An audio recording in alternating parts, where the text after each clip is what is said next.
NTRC এর মাধ্যমে বেসরকারি শিক্ষা প্রতিষ্ঠানের প্রধান নিয়োগের চিন্তা। ২১ আগস্ট গ্রেনেড হামলার সব আসামি খালাসের বিরুদ্ধে আপিলের রায় আজ। জাতীয় পার্টির কার্যক্রম নিষিদ্ধ চেয়ে ইসিতে আবেদন। বিপ্লবোত্তর দেশে দ্রুত নির্বাচন না হলে গৃহযুদ্ধ হয়, মন্তব্য আমির খসরুর। একাদশে ভর্তি তৃতীয় ধাপ, কলেজ পাননি জিপিএ ৫ পাওয়া ২৯৫ শিক্ষার্থী। দর্শক, গ্রামের কাগজের সকালের খবরে আপনাকে স্বাগত। শুনছিলেন প্রধান শিরোনাম, এছাড়াও রয়েছে রাশিফল। এবার চলুন যাওয়া যাক মূল আয়োজনে। বেসরকারি শিক্ষা প্রতিষ্ঠানের অধ্যক্ষ, উপাধ্যক্ষ, প্রধান শিক্ষক ও সহকারী প্রধান শিক্ষক নিয়োগ বেসরকারি শিক্ষক নিবন্ধন ও প্রত্যয়ন কর্তৃপক্ষের মাধ্যমে করার প্রাথমিক সিদ্ধান্ত নিয়েছে শিক্ষা মন্ত্রণালয়। এজন্য বিধিবিধান পর্যালোচনার জন্য একটি কমিটি গঠনের সিদ্ধান্ত হয়েছে। শিক্ষা মন্ত্রণালয়ে মাধ্যমিক ও উচ্চশিক্ষা বিভাগে অনুষ্ঠিত এক সভায় এই সিদ্ধান্ত হয়েছে। মাধ্যমিক শাখার উপসচিব সাইয়েদ এ জেড মোরশেদ আলী জানিয়েছেন, সভায় বেসরকারি শিক্ষা প্রতিষ্ঠানের প্রশাসনিক পদের নিয়োগ এনটিআরসি এর মাধ্যমে করার বিষয়ে আলোচনা হয়েছে।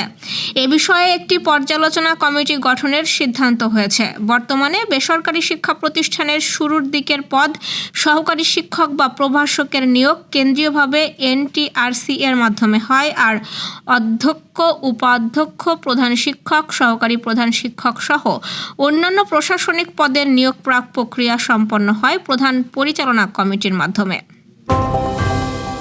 ২ দশক আগে আওয়ামী লীগের সমাবেশে গ্রেনেড হামলা মামলায় তারেক রহমান সহ সব আসামি খালাসের রায়ের বিরুদ্ধে আজ বৃহস্পতিবার আপিলের রায় ঘোষণার কথা রয়েছে।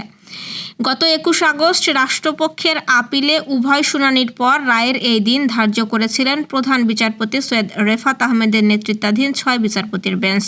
শুনানিতে আসামিপক্ষ হাইকোর্টের খালাসের রায় বহাল রাখার আর্জি জানিয়েছিল, আর রাষ্ট্রপক্ষ চেয়েছিল হাইকোর্টের রায় বাতিল করতে।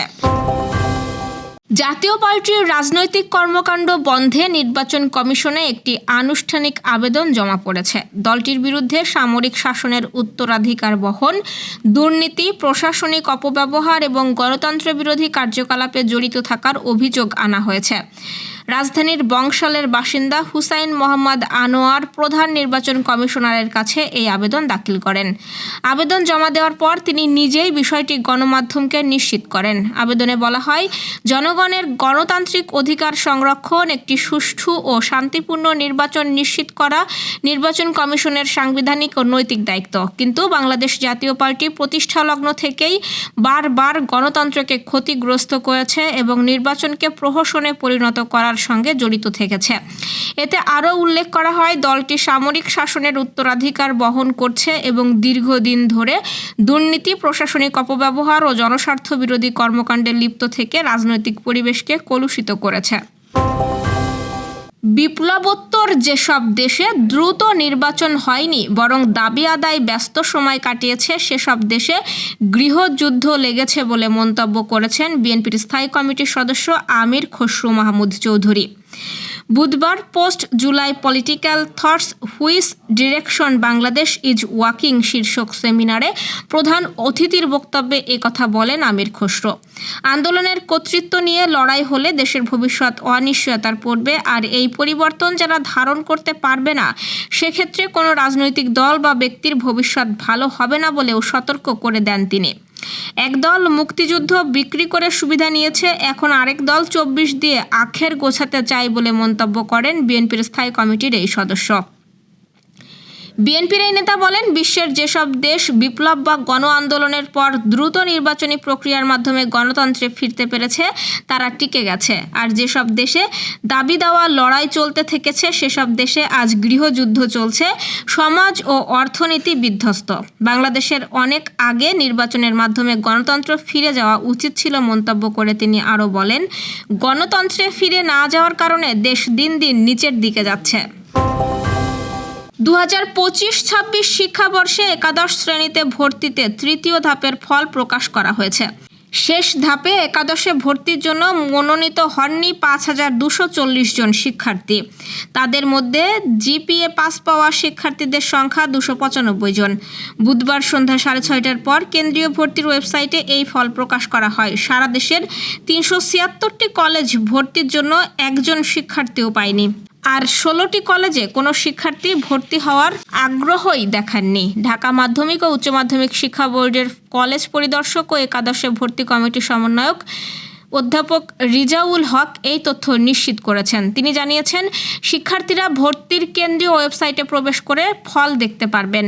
সেক্ষেত্রে আবেদনকারী শিক্ষার্থীকে নিজের ইউজার আইডি ও পাসওয়ার্ড দিয়ে লগইন করতে হবে। এছাড়াও আবেদনের সময় শিক্ষার্থীদের দেওয়া মোবাইল ফোন নম্বরেও ফলাফল SMS এর মাধ্যমে পাঠানো হচ্ছে। ভর্তি নীতিমালা অনুযায়ী 3 ধাপে আবেদন করে নির্বাচিত হওয়াদের কলেজে চূড়ান্ত ভর্তির প্রক্রিয়া শুরু হবে আগামী 7 সেপ্টেম্বর, যা চলবে 14 সেপ্টেম্বর পর্যন্ত। এর পরের দিন 15 সেপ্টেম্বর একাদশ শ্রেণীতে ক্লাস শুরু হবে। দর্শক, এবার চলুন জেনে নিই কেমন যাবে আপনার আজকের দিন অর্থাৎ 4 সেপ্টেম্বরের সম্ভাব্য রাশিফল। মেষ রাশি, আজ কাজের জায়গায় নতুন সুযোগ পেতে পারেন। সম্পর্কের ক্ষেত্রে ভুল বোঝাবুঝি কাটতে শুরু করবে। অর্থনৈতিক দিকে কিছুটা উন্নতি দেখা যাবে। বৃষ রাশির, পরিবারের আনন্দের খবর আসতে পারে। খরচ কিছুটা বেড়ে যেতে পারে, তবে আয়ও বাড়বে। প্রেমের ক্ষেত্রে ইতিবাচক অগ্রগতি হবে।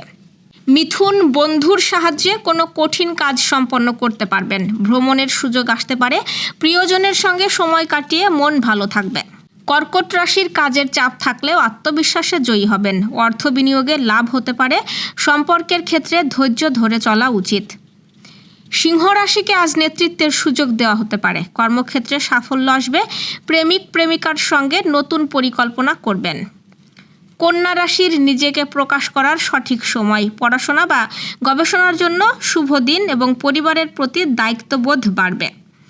তুলা রাশির, কিছু পুরানো সমস্যা আজ মিটে যেতে পারে। ব্যবসায়ে লাভের সম্ভাবনা রয়েছে। সম্পর্কে টানাপোড়েন কমে আসবে। বৃশ্চিক রাশি, কাজের ক্ষেত্রে নতুন পরিকল্পনা করবেন। অর্থনৈতিক চাপ কিছুটা কমবে। প্রিয়জনের কাছ থেকে ভালোবাসা ও সমর্থন পাবেন। ধনুরাশির, ভ্রমণ বা বাইরে ঘোরাঘুরির সম্ভাবনা আছে। কর্মক্ষেত্রে সম্মান ও স্বীকৃতি পাবেন এবং প্রেমের সম্পর্কে মধুরতা আসবে। মকর রাশির, আজকের দিন চ্যালেঞ্জিং হলেও সফল হবেন। নতুন কিছু শেখার সুযোগ আসতে পারে। পরিবারের জন্য ভালো কিছু করতে পারবেন। কুম্ভ রাশি, সামাজিক কাজে প্রশংসা পাবেন। অর্থনৈতিক দিকে শুভ সময়। প্রিয়জনের কাছ থেকে চমক পেতে পারেন। মীন রাশি, শিল্প, সৃজনশীলতা ও নতুন কাজের ক্ষেত্রে উন্নতি হবে। দাম্পত্য জীবনে সুখ আসবে এবং স্বাস্থ্য ভালো থাকবে। দর্শক, এই ছিল এখনকার আয়োজন। আগামীকাল ঠিক একই সময়ে সকালের খবর দেখতে ও জানতে চোখ রাখুন গ্রামের কাগজের ইউটিউব চ্যানেল ও ফেসবুক পেজে। আর প্রতিদিনের খবরের আপডেট পেতে গ্রামের কাগজের ইউটিউব চ্যানেল সাবস্ক্রাইব এবং ফেসবুক পেজ ফলো করে রাখতে ভুলবেন না। আমাদের পরবর্তী খবর দেখুন বিকেল 3টায়। শুভ বিদায়।